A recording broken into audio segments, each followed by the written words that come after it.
Nós temos um sonho. O sonho de que todos se reconheçam como irmãos e acolham uns aos outros. Um forte chamado do coração nos levou à África. E no berço da humanidade nasceu também o nosso sonho de fraternidade. Encontrei fome, falta de água, doenças, e ali eu quis implantar a primeira unidade de trabalho amparando 70 crianças órfãs de pai e mãe. O desejo sincero de vencer a fome e construir um mundo de paz atraiu mais corações com o mesmo ideal. Um a um foram chegando voluntários, padrinhos, apoiadores de muitos lugares do mundo, e a fraternidade expandiu entre os povos. Hoje, 11 anos depois dos primeiros passos, a Fraternidade Sem Fronteiras realiza projetos em 4 países da África e em várias cidades do Brasil, todos mantidos pela doação continuada do tempo, da moeda e do conhecimento de milhares de pessoas. Uma obra humanitária coletiva, transformadora. A fraternidade salva crianças da severa desnutrição, educa, cria oportunidades de estudo e acesso à universidade, perfura poços artesianos, oferta água limpa e dá vida ao solo para o cultivo sustentável. Constrói casas dignas para vovôs, vovós e famílias, criando novas comunidades. Capacita para o trabalho e promove a renda, incentivando a autonomia e a autoestima. Essas e tantas outras ações fraternas desenvolvem-se em 68 polos de trabalho, onde atuam 500 colaboradores e uma grande corrente de fraternidade.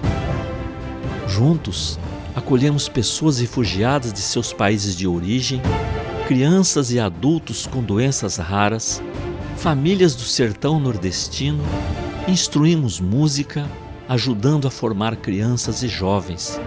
Apoiamos o recomeço de vida de pessoas em situação de rua e de dependentes químicos. Acolhemos crianças da África.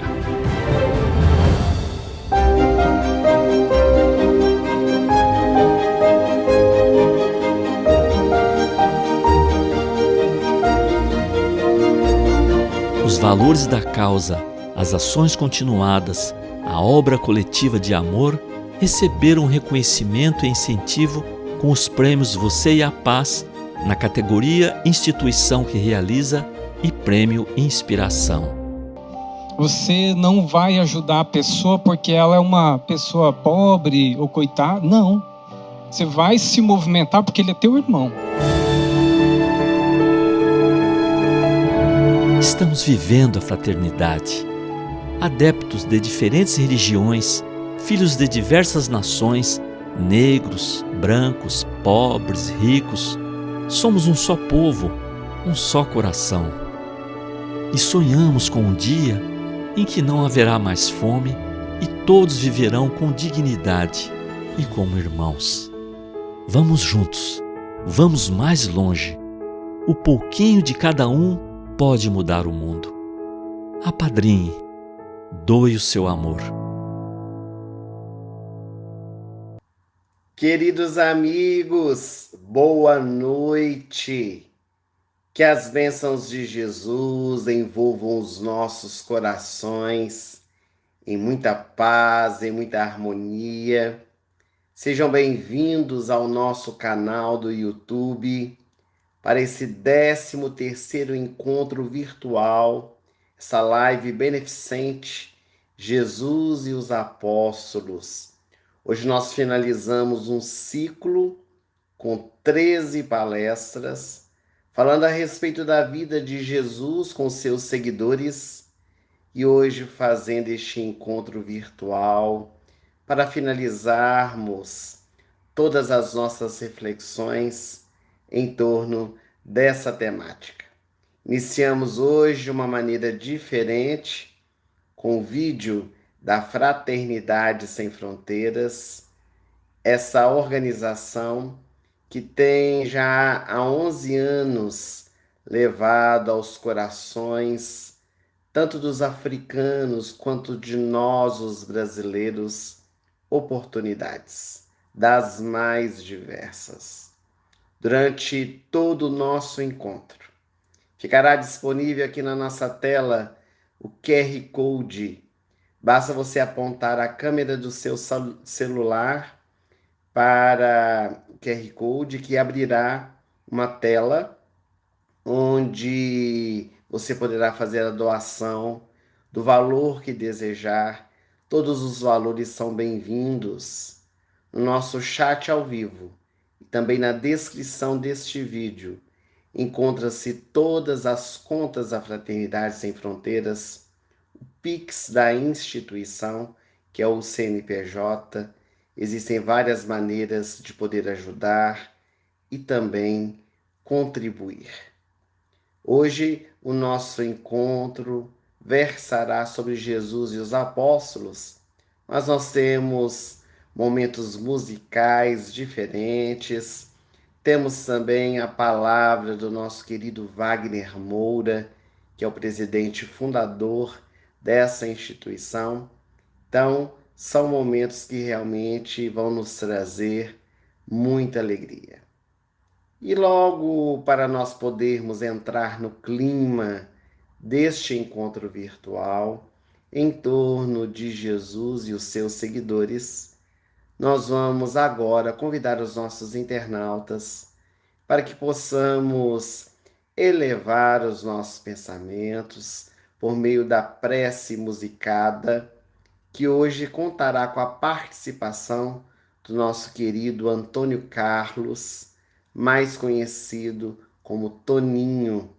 Toninho vai nos trazer a música Vem e Segue-me. Vamos todos acompanhar essa mensagem que toca o nosso coração.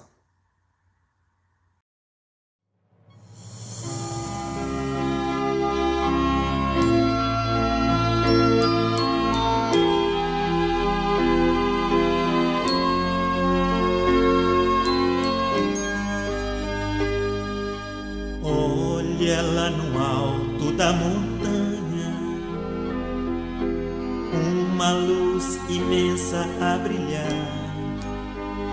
Escuta a voz do vento que te chama. É Jesus querendo te falar. Vinde a mim, você que está cansado, eu te aliviarei. Sou a luz lá no alto da montanha, o caminho que vai te levar a Deus. Então vem e segue o meu caminho, e não olhe para trás, e encontrará um mundo mais feliz, e terá para sempre a minha paz, e encontrará um mundo mais feliz, e terá para sempre a minha paz.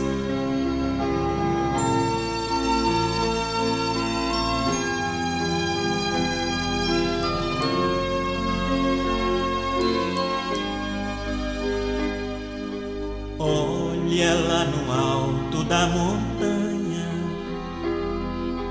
uma luz imensa a brilhar. Escuta a voz do vento que te chama. É Jesus querendo te falar.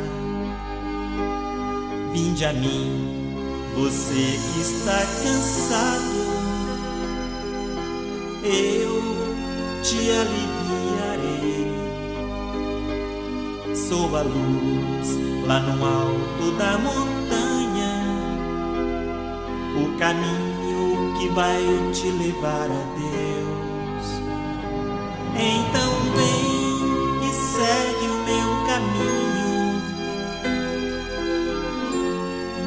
não olhe para trás e encontrará um mundo mais feliz e terá para sempre a minha paz.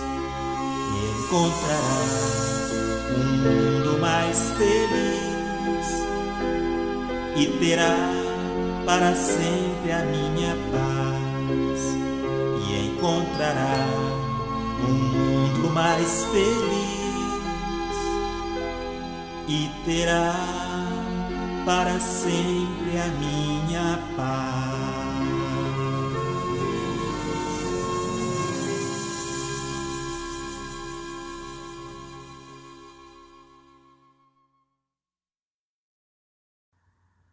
Esta música que o Toninho nos trouxe relembra este ensinamento de Jesus que realmente nos fortalece e nos dá esperança.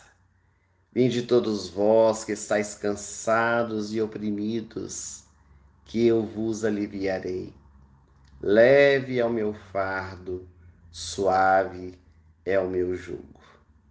Realmente, na nossa vida, nós temos tido essas oportunidades de poder estender a nossa mão, nos auxiliando também na nossa jornada, porque a divindade sempre nos oferece recursos para que nós possamos nos soerguer do charco em que nós nos encontramos.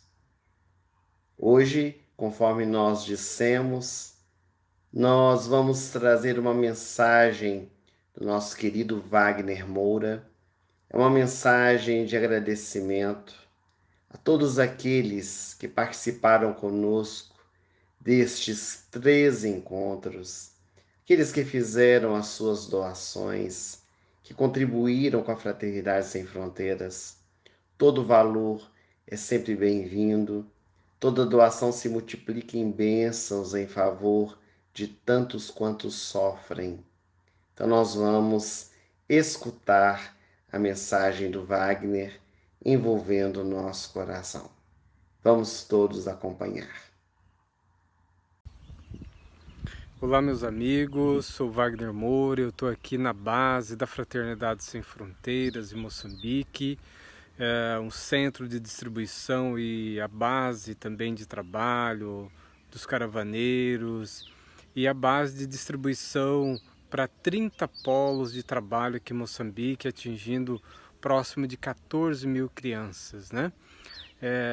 Passando para dizer da importância e agradecer esses movimentos tão importantes como as lives do nosso querido Wellerson Santos e todos os apoiadores. Fazer um agradecimento aqui a todas as doações e a todas as pessoas que estão divulgando essa causa, participando desse movimento, e agradecer você, querido amigo Wellerson, porque você caminha junto com a causa, com muito amor, com muito coração, com muita dedicação. Muito obrigado a todos vocês. Somos nós, Wagner, que temos que agradecer o seu carinho, a sua coragem de poder ter fundado essa organização, nos possibilitando a todos nos unir e podermos juntos realizar algo, fazendo a diferença com o pouco que temos, mas unidos podemos muito mais. Essa noite é uma noite realmente diferente, de surpresas, conforme nós dissemos. Você que está chegando agora aqui no nosso canal para participar conosco deste encontro virtual. Esse é o 13º encontro em torno de Jesus e os apóstolos. Hoje nós vamos finalizar fazendo um resumo, uma releitura de todos os outros encontros anteriores.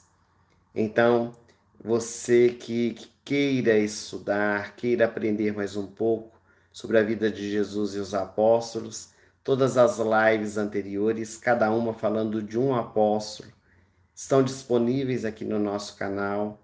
Basta você acessar a playlist onde se encontra Jesus e os apóstolos. E para nós podermos agora, de fato, iniciar as reflexões em torno da temática da noite, nós vamos ter a participação musical de Aline Charradi. Ela vai interpretar a música O Homem que nos fala tanto, desse meigo rabi, desse homem de Nazaré que é Jesus. Vamos escutar essa canção, deixar viajar junto com ela, para então iniciarmos as nossas reflexões, o nosso trabalho dessa noite. Um certo dia um homem esteve aqui, tinha um olhar mais belo que já existiu.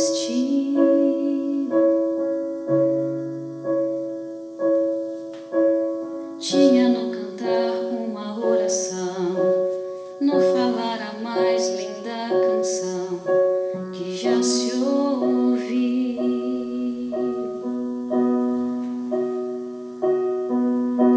Sua voz falava só de amor, todo gesto seu era de amor e paz. Ele trazia no coração.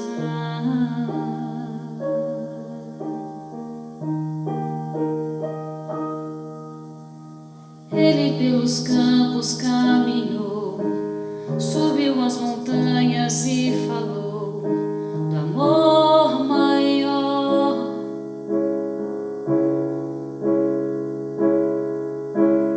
Fez a luz brilhar na escuridão, o sol nascer em cada coração que compreendeu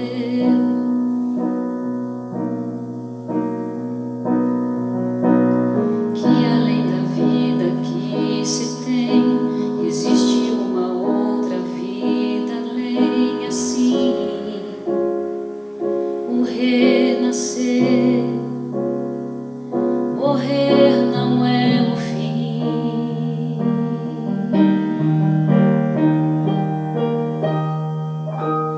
Tudo que aqui ele deixou não passou e vai sempre existir. Flores nos lugares que pisou e o caminho certo pra seguir.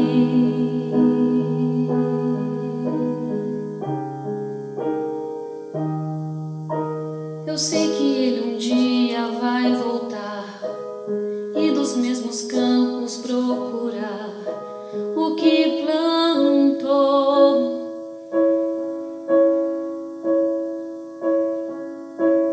E colher o que de bom nasceu, chorar pela semente que morreu sem florescer.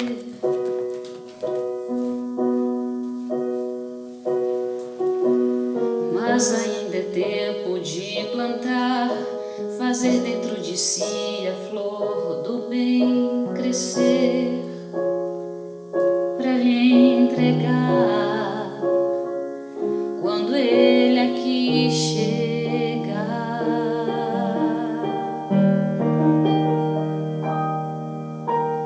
Tudo que aqui ele deixou não passou e vai sempre existir. Flores nos lugares que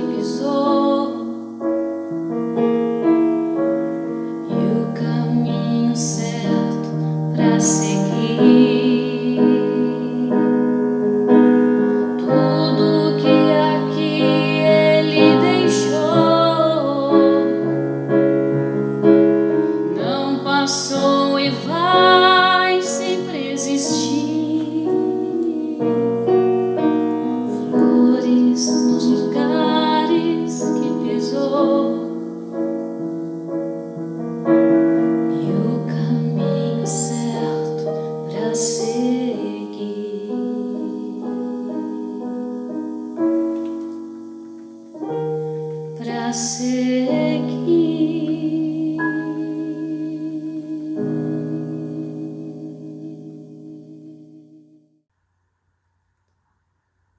Envolvidos pelas vibrações ternas e doces da voz de Aline Charrade, nós convidamos os nossos internautas para fazermos a nossa viagem no tempo. Durante o largo período da história da humanidade, muitos mestres estiveram aqui na Terra para poder reavivar nas nossas mentes e nos nossos corações as leis de Deus.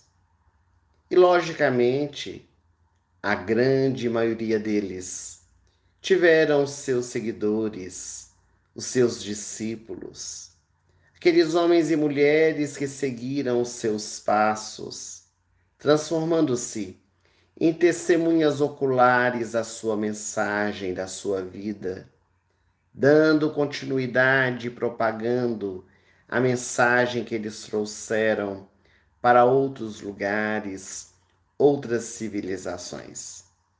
Podemos nos recordar no solo indiano da figura de Krishna, que através de um diálogo com seu discípulo Arjuna, legou à humanidade o Bhagavad Gita, o livro sagrado do hinduísmo, dando ensejo para que princípios básicos pudessem ser trazidos, princípios espirituais, que constariam dos anais de diversas outras civilizações, em várias outras épocas, pois todos eles falaram a mesma coisa de modo diferente.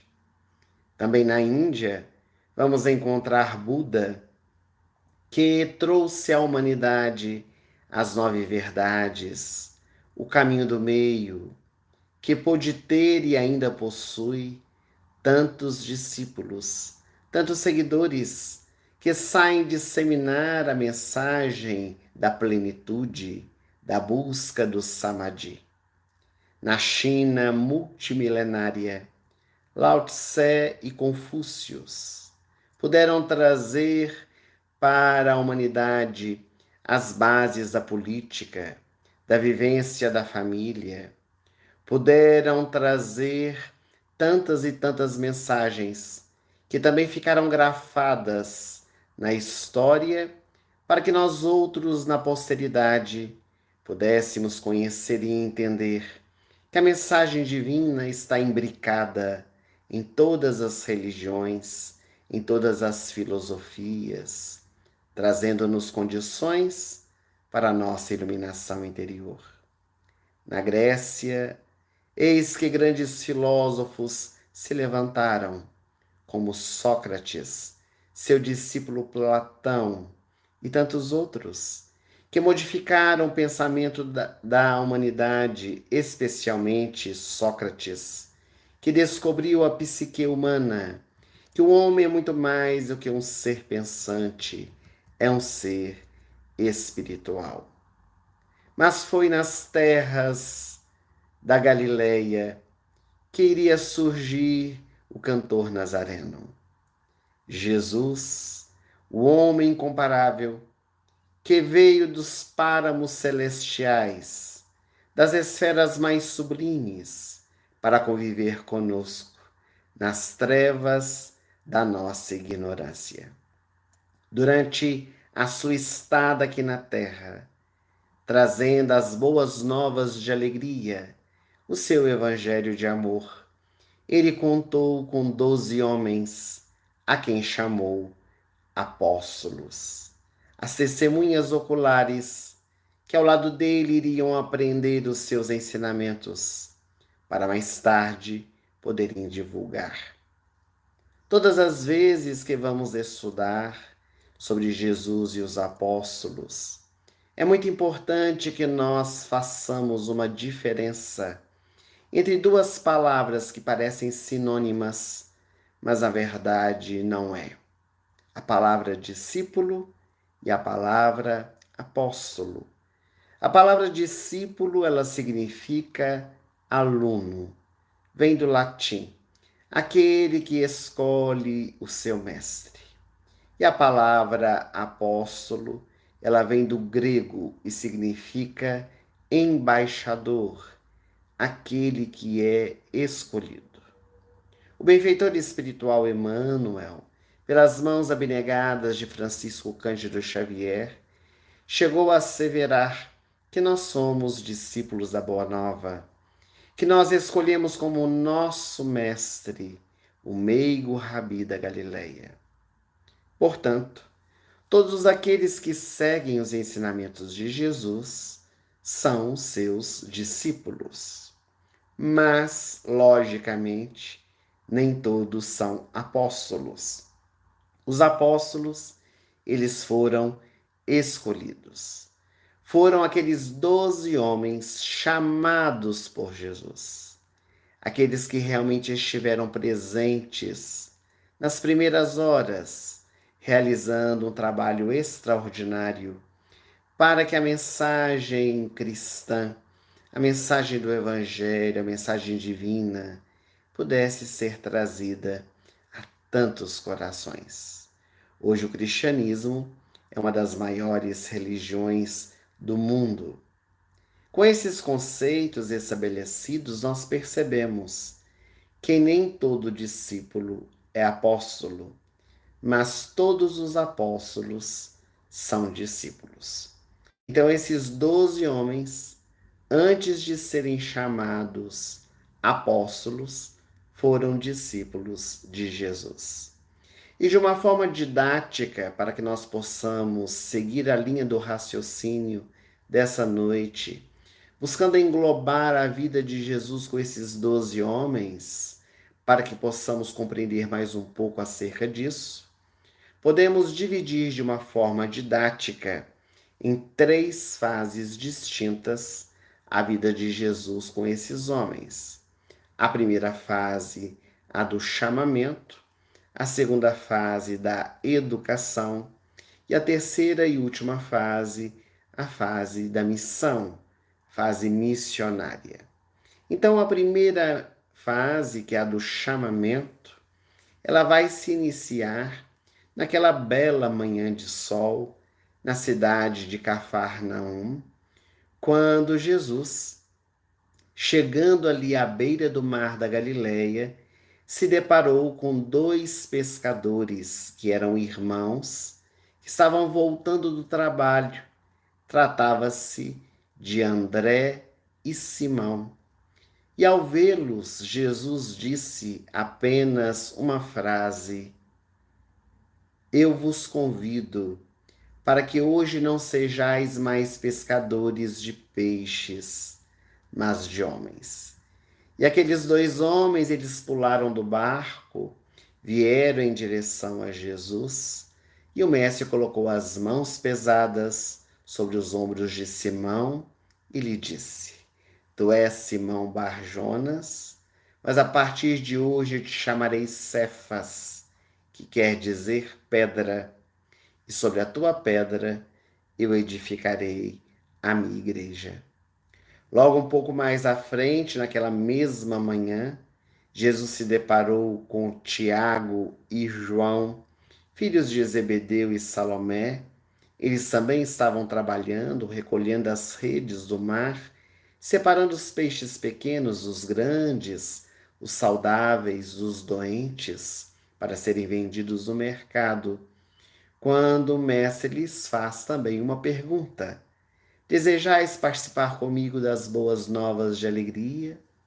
E os 2 jovens, muito jovens, por isso chamados os filhos do trovão, eles pularam do barco, vieram em direção a Jesus, e conta-nos as tradições espirituais que Tiago, por ser de uma estatura mais alta, colocou a cabeça no ombro de Jesus, enquanto João, um rapazote de 16 anos de idade, ajoelhou-se aos pés do mestre, e enquanto Jesus brincava com os anéis dos seus cabelos, ali estava formada a família espiritual.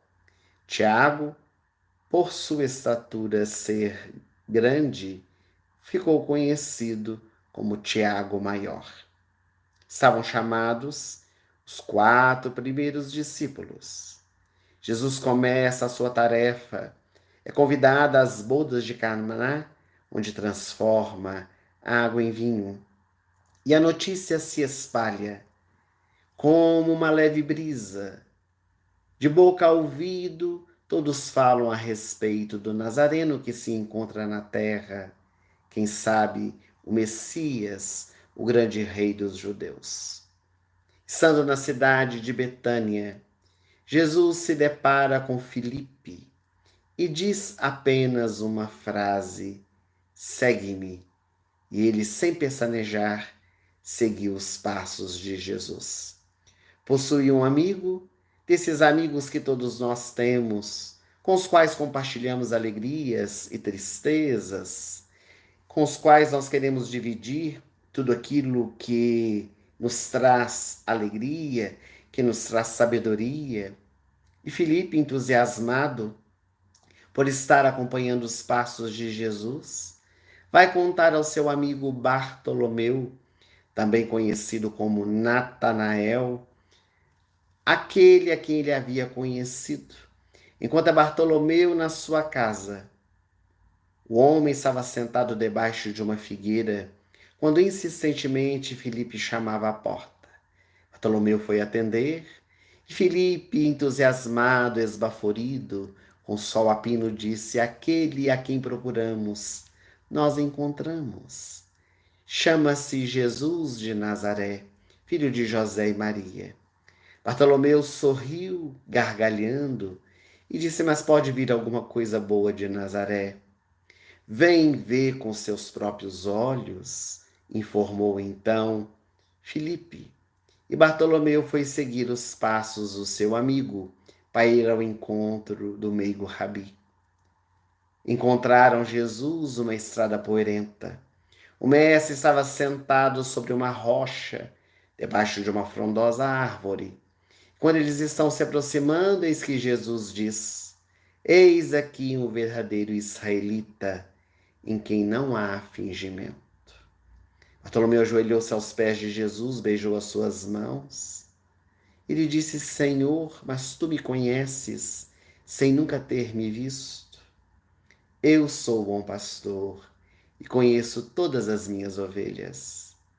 Antes que Filipe te chamasse em sua casa, eu vi assentado debaixo de uma figueira. Ó Senhor, eu creio que tu és o Messias. Porque eu te disse isso, tu crês? Pois acompanhe os meus passos e tu verás os anjos do Senhor descerem à terra para agirem junto comigo.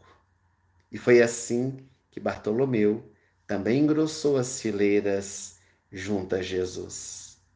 Mateus, que trabalhava como escrevente ali na cidade de Cafarnaum, na alfândega, se deparou com Jesus ali no telônio, o mestre de pé naquele domingo à porta de entrada da alfândega, e olhando nos olhos de Mateus Levi, lhe disse: Matai, Mataios, Mateus, eu vos convido para que possa vir hoje acompanhar os meus passos, não mais para notar os impostos que deverão ser levados ao Império Romano, mas anotar sim as almas que entrarão no reino dos céus.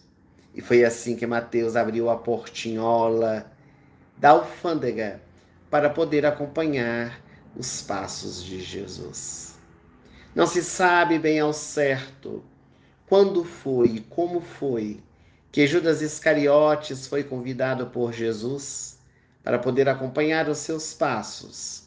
O que se sabe é que ele tinha uma tenda ali no mercado em Cafarnaum, onde vendia peixes e quinquilharias. E foi numa dessas vezes, talvez, que Jesus esteve ali no mercado, que deparando-se com Judas Iscariotes, que tinha o desejo de enriquecer, de obter muitos proventos, o mestre lhe convidou, e ele também não pestanejou em aceitar o convite. Tomé não se sabe absolutamente nada acerca do chamado de Jesus. O que se sabe é que ele aceitou, porque se tornou também um dos seguidores, um dos discípulos. Judas Tadeu, chamado mais tarde o santo das causas impossíveis. Ele conheceu Jesus de uma forma bem diferente, na época ainda da sua juventude, quando na velha tenda de Basílio, um feiticeiro, em uma pedra esbranquiçada, ele pôde recordar-se, ou pôde, melhor dizendo, ver toda a trajetória de um homem que iria chegar na terra para trazer a mensagem do amor. Naquela pedra esbranquiçada, como se fosse a tela de um cinema, ele via passar cenas da vida de Jesus, desde o nascimento em Belém, a vida dele em Nazaré, as pregações por toda Israel e, por fim, a crucificação. E no final, quando ele vê a crucificação de Jesus, eis que Basílio, o velho feiticeiro, diz então a Judas Tadeu: tu serás convidado a engrossar as fileiras, a seguir os passos desse homem, e quando for convidado, aceite. E foi assim que ele também, ao deparar-se com Jesus, não pestanejou e aceitou seguir os passos do Mestre por excelência. Simão Zelote, que havia abraçado o zelotismo, um partido político que trabalhava a favor dos judeus, já que eles todos eram liderados pelos romanos, pagando altos impostos, sendo explorados, já não mais se satisfazia com essa luta intermina, porque começou a observar Simão Zelote, que o zelotismo estava utilizando da violência para poder alcançar a paz. Não se pode supor usar da força física para se alcançar a paz interior. Foi quando justamente ele conhece Jesus e o mestre lhe convida a fazer parte de um outro partido, o partido do amor. E ele aceita, é lógico, participar, engrossando ainda mais as fileiras.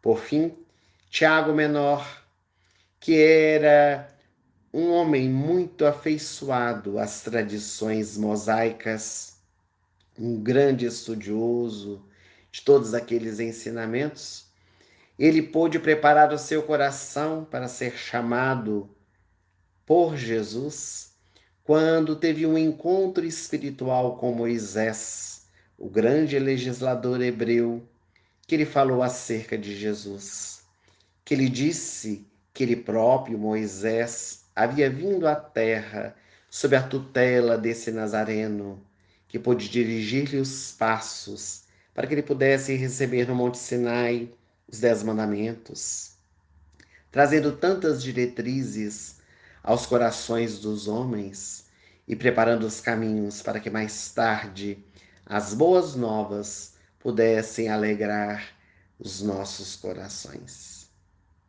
Então, os 12 foram chamados.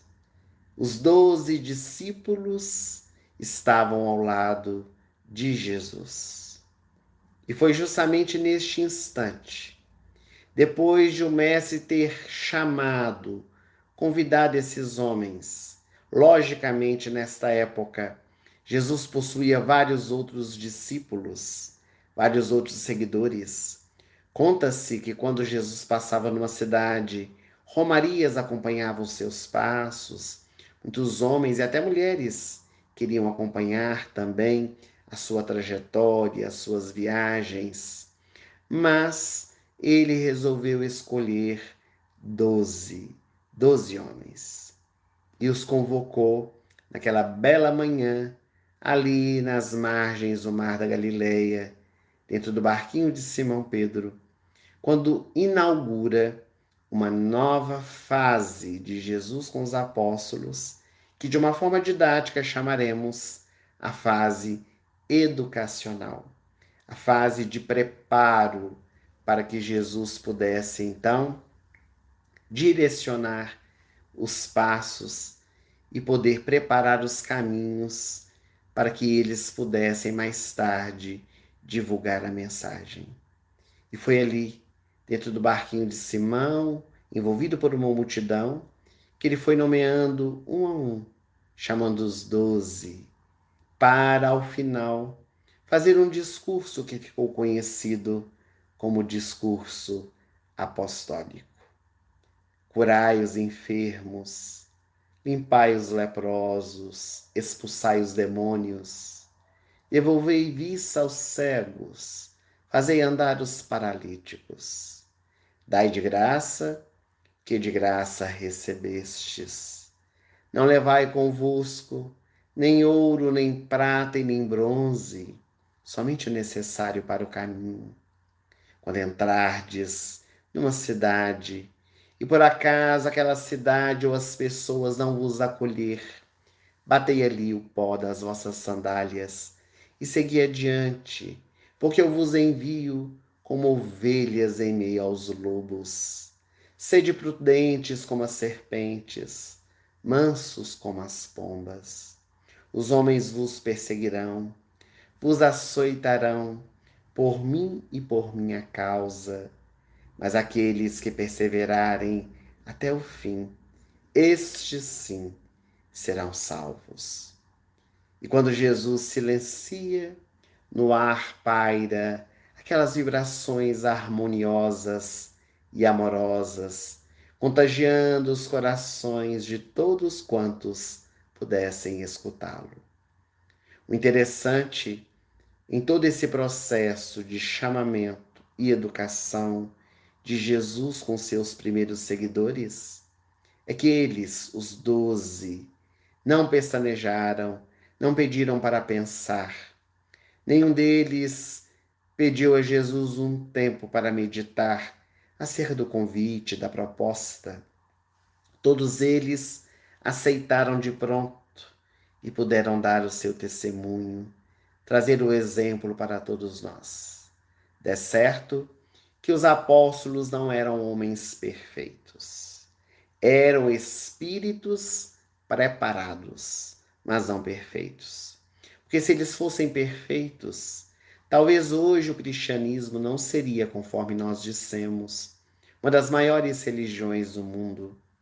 Quando nós vemos um apóstolo que trai, um apóstolo que nega, um apóstolo que duvida, nós percebemos o quanto nós trazemos dentro de nós essas posturas, um pouco deles. E se eles transformaram, se eles modificaram as suas vidas, se eles conseguiram iluminar os seus corações, é porque também nós podemos. Quando nós lemos, especialmente o Novo Testamento, ou alguns livros psicografados, como o livro Ave Luz, de João Nunes Maia, o livro Jesus no Lar, de Chico Xavier, pelo espírito Neo Lúcio, nós vamos notar que várias vezes os apóstolos, quando escutavam Jesus pregar, não entendiam a sua mensagem, eles pediam para explicar. Aliás, esses dois livros citados, Ave Luz e Jesus no Lar, são relatos de encontros de Jesus com seus seguidores, onde eles faziam os mais diversos questionamentos, onde Jesus, na casa de Simão Pedro, várias vezes contou histórias para justamente ratificar, trazer um ensinamento mais claro para que eles pudessem entender, compreender, introjetar, para mais tarde vivenciar. E por meio não apenas das palavras, mas das atitudes, levar a sua mensagem onde fossem chamados. Jesus, o nosso mestre por excelência, ele conviveu com seus apóstolos em torno de 3 anos, 3 anos e meio. E foi neste período que ele trouxe essa educação, trouxe direcionamentos, diretrizes, conhecia e conhece profundamente a todos nós, conhecia os seus seguidores, sabia das suas necessidades, daquilo que precisava ser trabalhado em cada um e os auxiliou para isto. Porque Jesus é o ser mais puro que esteve aqui na Terra. Ele é o perfeito equilíbrio das duas energias, inclusive, que todos nós possuímos.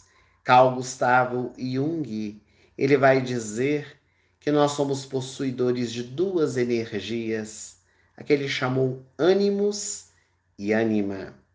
Ânimos é a energia masculina da virilidade, da força.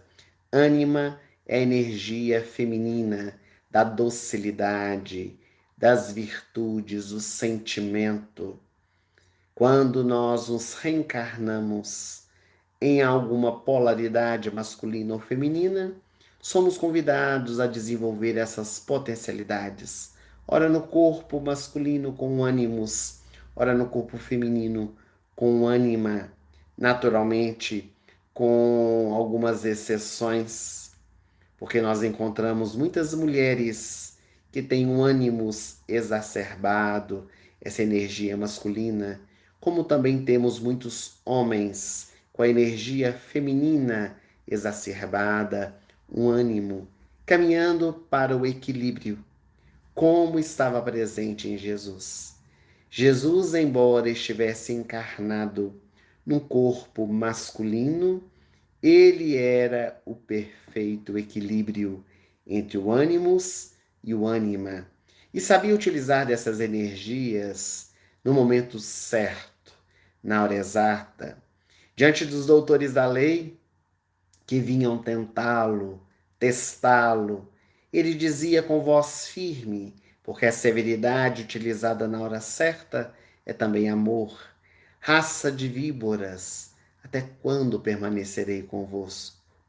Mas ao mesmo tempo, quando Jesus se deparava com as criancinhas, ele as acolhia em seus braços e dizia: deixai vir a mim as criancinhas, e não as impeçais, porque aqueles que se assemelharem a elas, esses entrarão no reino dos céus. A pedagogia moderna, através dos seus estudos mais aprofundados, puderam detectar que aquela figura do professor, assentado na sua cátedra, detentor do conhecimento, é uma figura ultrapassada.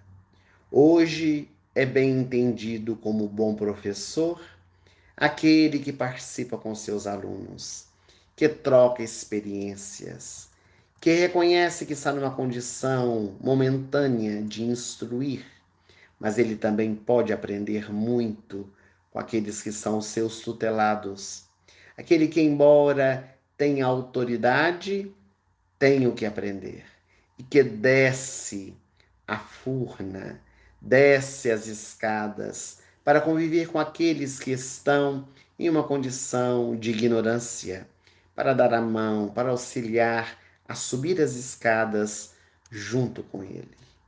O curioso é que Jesus, o único título que aceitou foi o de mestre.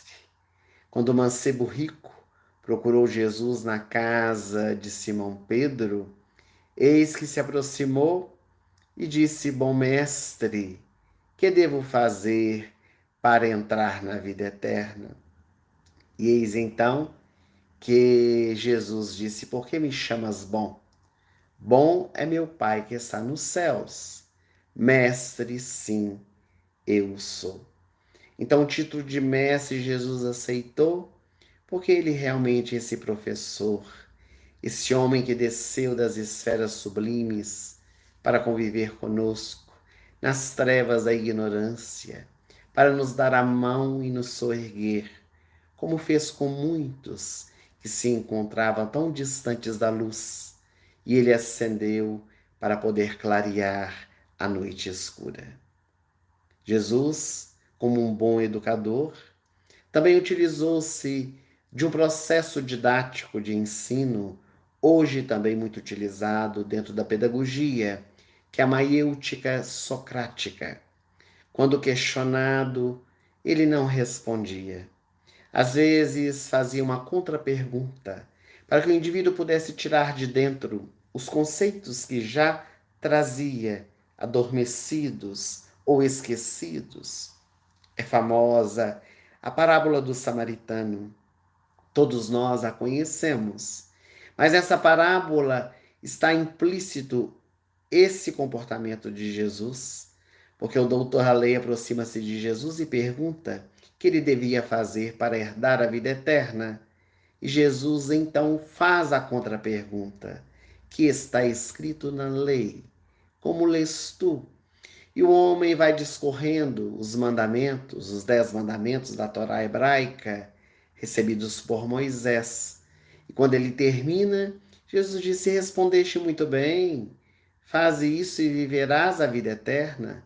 E ele então faz a contrapergunta novamente, ou seja, ele continua questionando a Jesus: mas quem é o meu próximo?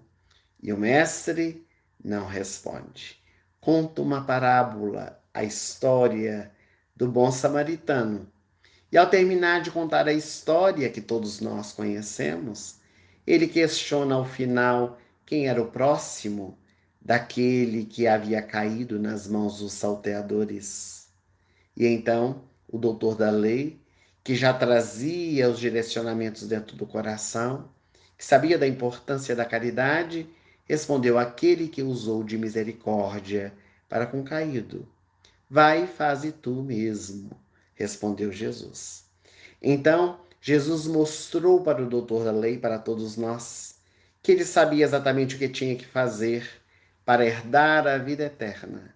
Apenas reavivou, apenas trouxe de chofre aquilo que ele precisava saber. Então Jesus era esse homem muito atento a todas as circunstâncias, a tudo ao seu derredor, trazendo sempre o ensinamento necessário para o aprendizado de cada criatura. E é claro que na convivência com os seus, ele pôde observar esses pormenores, deu a Judas Iscariotes a bolsa, ele se tornou tesoureiro para que pudesse administrar os recursos financeiros do grupo apostolar, porque sabia que Judas Iscariotes tinha muita dificuldade com o dinheiro, então era uma oportunidade dele aprender a lidar com o financeiro. Quando Simão Pedro tinha os seus rompantes, às vezes falava sem pensar, às vezes tomava atitudes de primeira monta, eis que Jesus às vezes pontuava, trazia-lhe reflexões. Então, com cada um deles, Jesus foi agindo de modo diferente. Quando sentiu que Bartolomeu estava com o coração amargurado por causa da morte da sua mãezinha querida, ele também atendeu, ele também envolveu em ternura o coração do seu apóstolo. Então, sempre Jesus ali atento a todas as circunstâncias.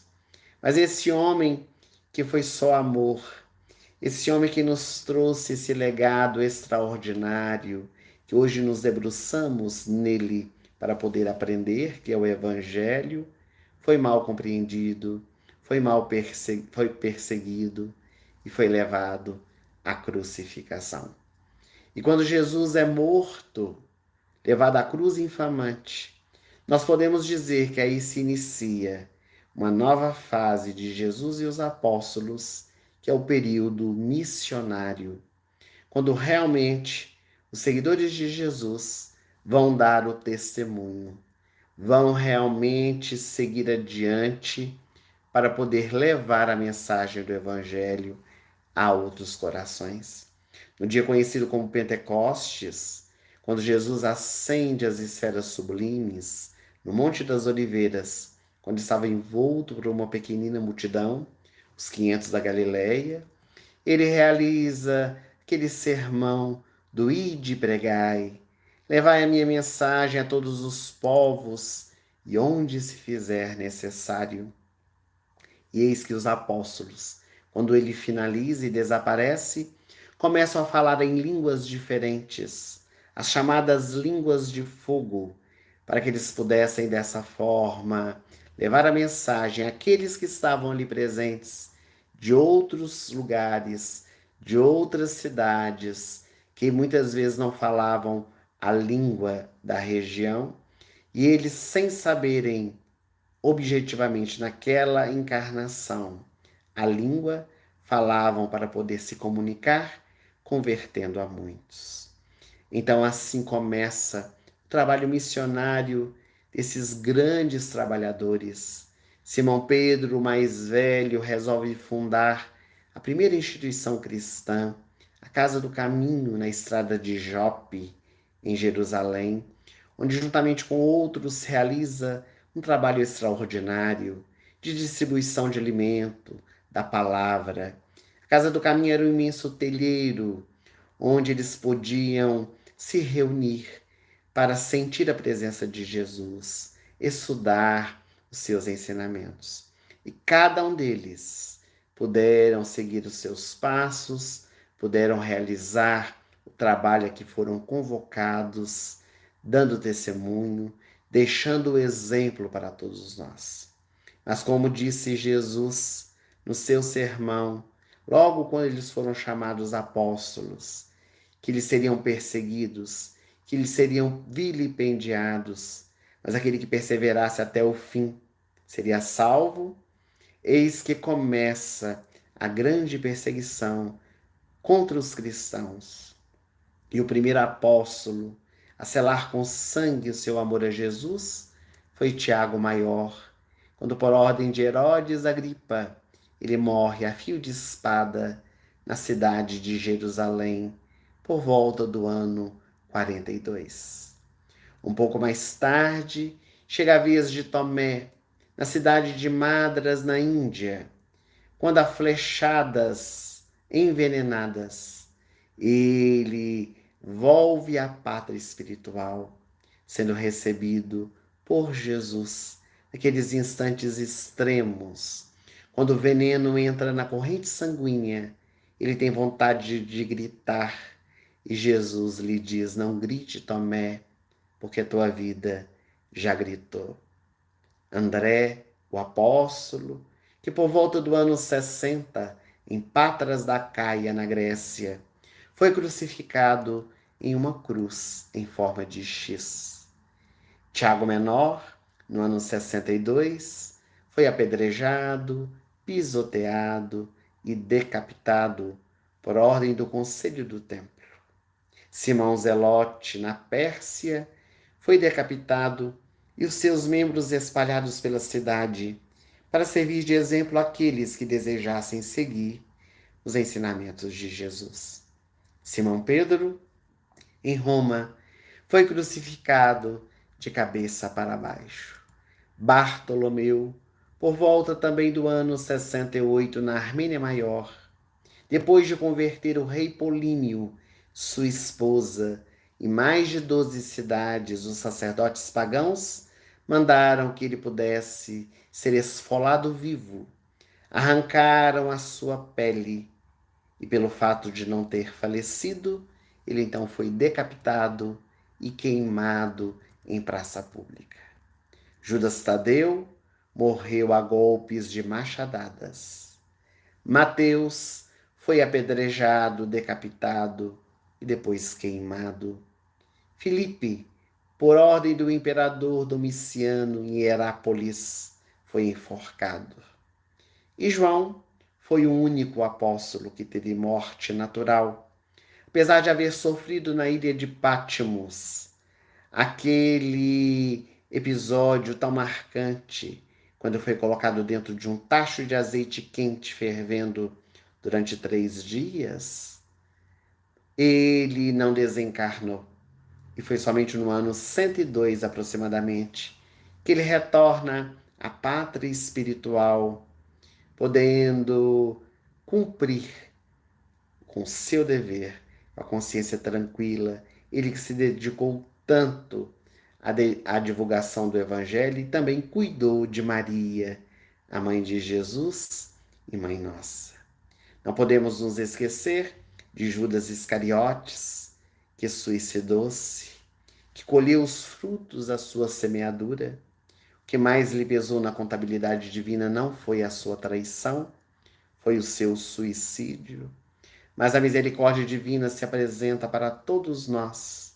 E conta-nos o Espírito Irmão X, pela mediunidade de Chico, que na cruz de braços distendidos, eis que um anjo desconhecido veio ao encontro do Mestre, dizendo que ele poderia pedir o que desejasse, que eles atenderiam. E Jesus solicita então que o anjo pudesse diminuir as dores do seu amigo Judas Iscariotes, que acabava de suicidar.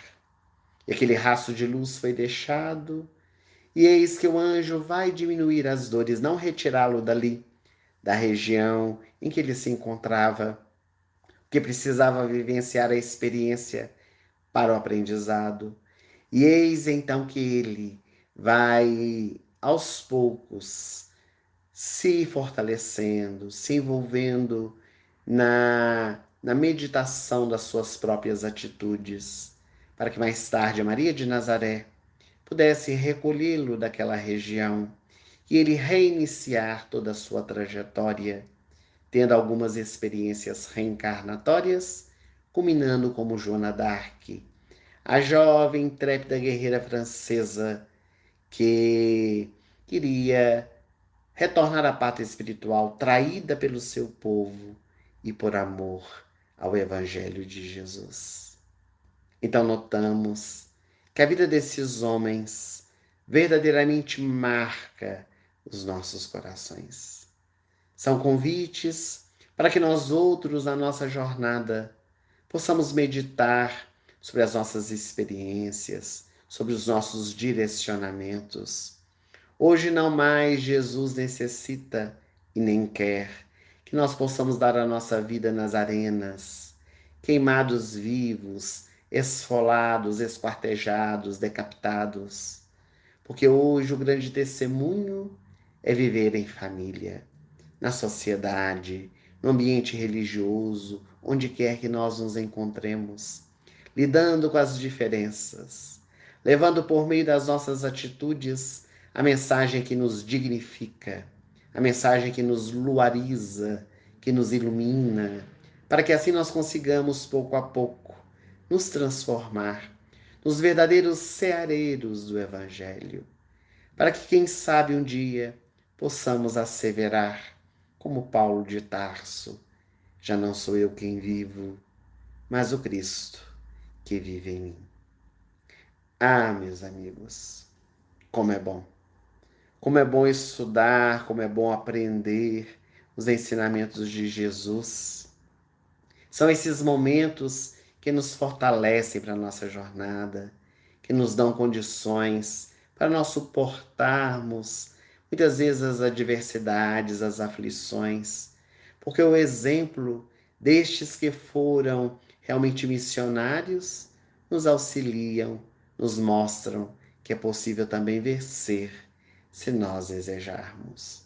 E nesse nosso último encontro, nessa última live a respeito de Jesus e os apóstolos, nós só temos a agradecer o carinho, a participação de todos vocês. Não saiam daí, nós temos uma surpresa ao final do nosso encontro, um momento muito especial de despedida. Queríamos apenas dizer as nossas últimas palavras.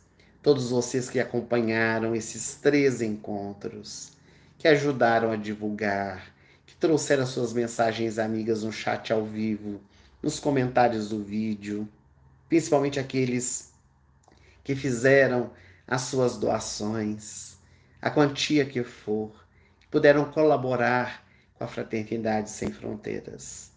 Todos esses vídeos ficarão disponíveis aqui no nosso canal. Poderão continuar fazendo as suas doações, entrando no site para poder conhecer um pouco mais a proposta do trabalho. Então, só nos resta verdadeiramente agradecer. E hoje, como falamos de Jesus, nós vamos finalizar com uma poesia que foi escrita pelo Espírito Maria Dolores, pela mediunidade intuitiva de Charles Alexandre Simões Pires, que fala acerca de Jesus, o sublime peregrino. Durante toda a exibição da poesia, especialmente no vídeo de hoje, nós vamos ter imagens diretas de Israel.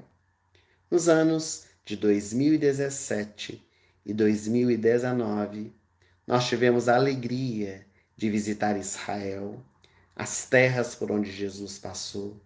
Visitamos diversos locais onde o Mestre decantou o seu evangelho, onde a sua mensagem ficou impregnada como luzes para o nosso aprendizado.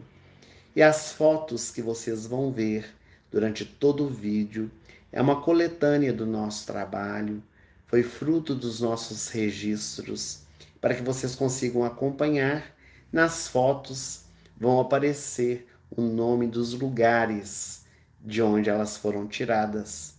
Então vamos acompanhar tanto a poesia quanto as fotos para nós voltarmos à época de Jesus. Esse poema vai ser a finalização do nosso encontro com a nossa mais terna gratidão por tudo, pelo carinho, pela presença e pelas doações. E espero, em breve oportunidade, podermos nos reencontrar. Uma boa noite para todos nós. Que Jesus nos abençoe. Estamos juntos.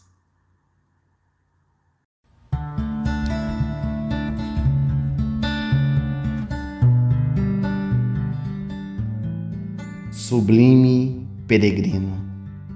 E no princípio era o Verbo, e o Verbo se fez carne, na manjedoura de luz, em canção do amor e simplicidade. Era o Nazareno menino, nascido em Betlehem de Judá, semente inigualável, a plantar na terra o pão da vida eterna. A estrela de Davi toca no peito as chagas de Nicodemos, que curado curva-se junto com o templo ante o esculápio de luz do menino Rabi chamado Jesus. Era o prenúncio de uma nova era, verão daquele que via batizar com fogo a ligadura do coração do povo às margens do lago de Genezaré. Ei-lo Jesus na plenitude de sua majestosa e eterna juventude, a refletir generoso e fiel a vontade do Pai que está nos céus. Em unidade com o Senhor da vida, pela virtude do Espírito e da afinidade, ave Cristo, caminho da verdade, fanal dos gentios da casa de Israel. O Mestre não nos chama servos, porque o cativo não sabe o que faz o seu Senhor, mas nos tem chamado amigos, ao nos dar a conhecer o Pai e o seu amor. Eis que saiu a semear o semeador. O Verbo de Deus se fez guia aos olhos da turba, estacada na areia do lago de Genezaré, perplexa, muda e surda às boas notícias. O Mestre esparzia o pão e o fermento, com o grão de cada sorriso, cada convite, cada cura, cada verdade que dizia era o dom da profecia, que se cumpria exata sob o terreno preparado dos cânticos da lei mosaica. Eis que Cordeiro de Deus presente se fazia, desde estribaria no templo, no poço, de Samaria, no escale, acerenava o mar e o vento, acordando na proa do coração de cada Lázaro, de cada centurião. Jesus plantou o valor do presente, o amor em porção de semente, no canteiro dos corações arredios das ovelhas perdidas, chamadas ao aprisco. E a semente caiu doce sobre cada solo, balsamizou cada erro e cada dolo, um convite sincero e arrebatador de renovação.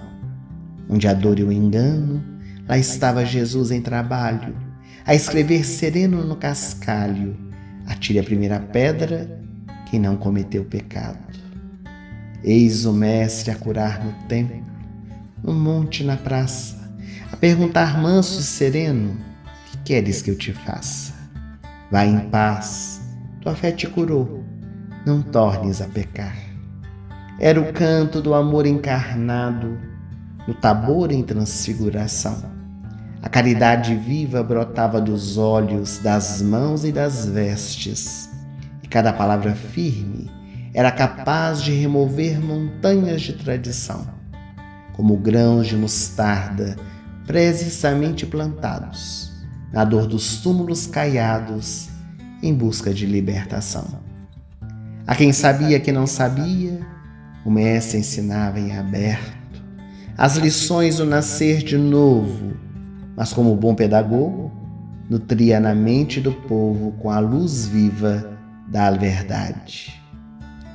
Mãos augustas e sábias, que cerziram as ligas da terra, em redes de amor e matéria, reunindo nas alturas elevadas criaturas da engenharia universal, em sutil planejamento amadurecido na poeira do tempo, para equilibrar a razão e sentimento no íntimo dos espíritos em construção.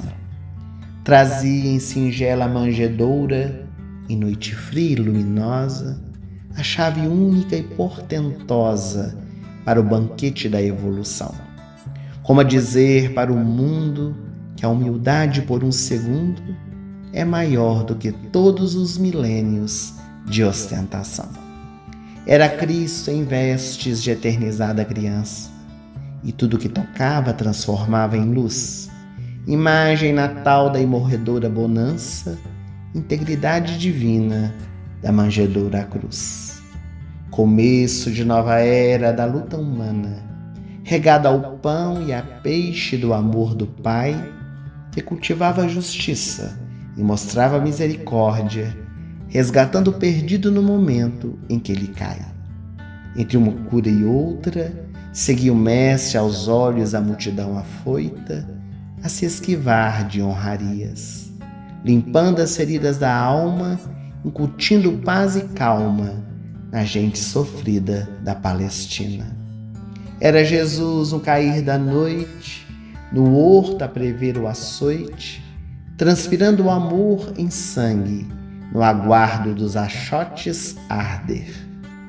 Olhava sereno e humilde a frágil postura humana, de alma fosca que se engana pelas ilusões do poder. Sabia por que sofreria, o mestre não merecia, mas em uma atitude arredia emanava do seu ser.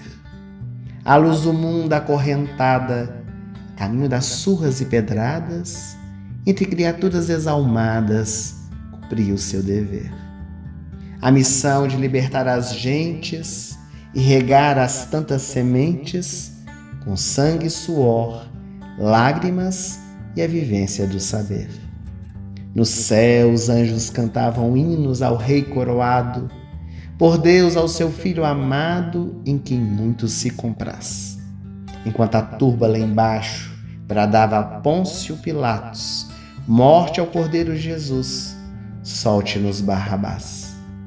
E todas as feras da terra vibraram contra um só homem que suportava sobre as costas o peso das dores do mundo. Humilde, arrastava a madeira, o arado da sementeira, sobre escárnio, sangue e poeira, a vibrar o amor mais profundo. Prosseguia Jesus em martírio, cruzando as ruelas e becos, a esclarecer os galhos secos sobre o choro em compulsão. Se a mim que sou ramo verde dão morte, escárnio e sede, que não farão aos discípulos cartas vivas de minha lição. E durante a terceira queda, com a face por sangue encoberta, Jesus sente o amor de uma destra envolvê-lo em gratidão. Seu rosto estava gravado no alvo linho empunhado aos olhos da multidão. Verônica, em voz altaneira, entoava na canção derradeira pensamento de Maria e João. Homens que transitam pelo caminho, meu mestre sofre sozinho, somente porque amou. onde os paralíticos, os cegos e os leprosos desconsolados, a quem Jesus prontamente limpou. Ave Cristo injustiçado, que a dor dos teus ombros largos seja também a nossa dor. De braços abertos ao mundo, jazia o guia e modelo, em momento derradeiro, a pronunciar a áurea lição.